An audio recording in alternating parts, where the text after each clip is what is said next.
Aujourd'hui, on va voir comment résoudre un exercice portant sur l'intensité du courant électrique. Donc tout d'abord, le cas du circuit en série. Ici, j'ai un circuit en série comprenant une pile, une lampe qu'on a appelée L1 et une deuxième lampe qu'on a appelée L2. Et donc, la loi nous dit, dans un circuit en série, l'intensité du courant est la même partout dans tout le circuit. Ici, on va l'appeler IG.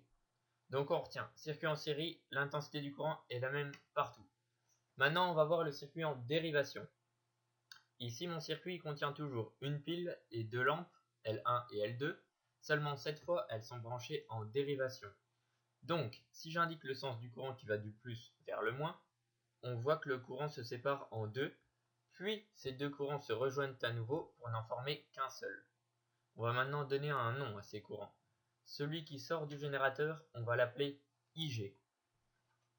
Ensuite, on voit que IG se sépare en deux courants. Celui qui traverse la lampe L1, on va l'appeler IL1. Celui qui traverse la lampe L2, on va l'appeler I indice petit L2.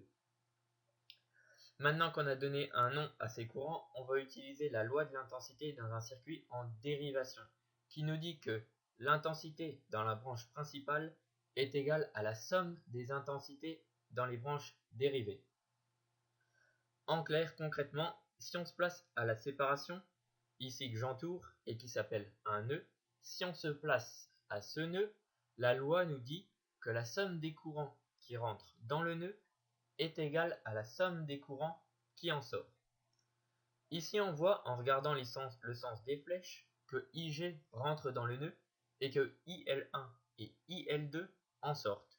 Donc, j'ai IG égale à IL1 plus IL2.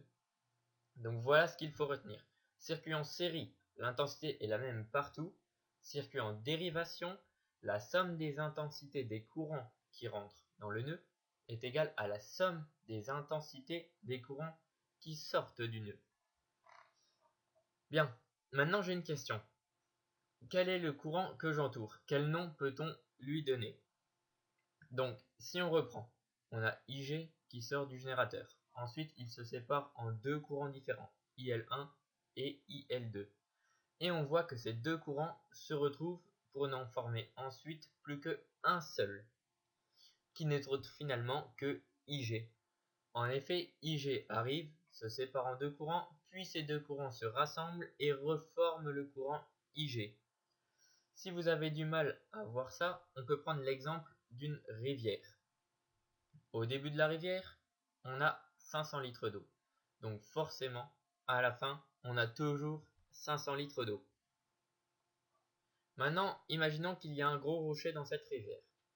Au début de la rivière, on a 500 litres d'eau. Maintenant, à cause du caillou, le courant se sépare en deux. À gauche du caillou, on n'a plus que 400 litres d'eau et à droite, on en a 100 litres. Mais au final, une fois que l'eau a passé le caillou, on retrouve bien nos 500 litres d'eau qu'on avait au début.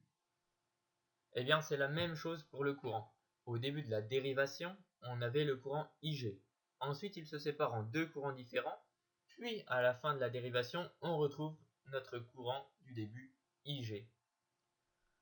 Bien, avec tout ça, vous avez tout compris sur les lois de l'intensité. Maintenant, passons à un exemple où on va devoir utiliser ces deux lois. Alors, voici le circuit que l'on va étudier.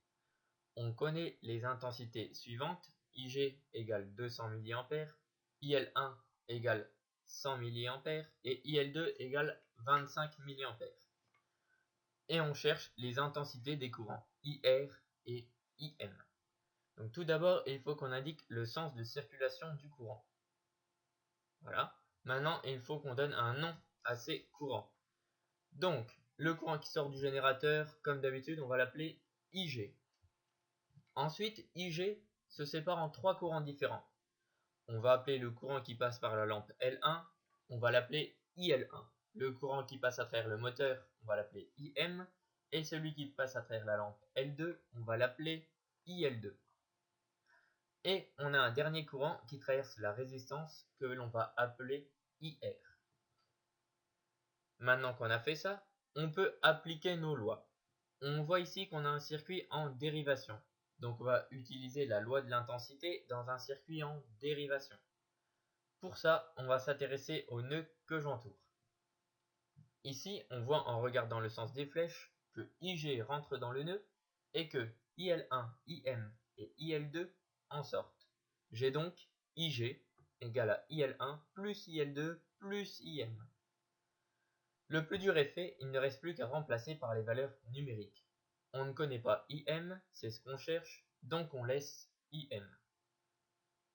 Et maintenant, on voit tout de suite que IM est égal à 200 moins 100 moins 25.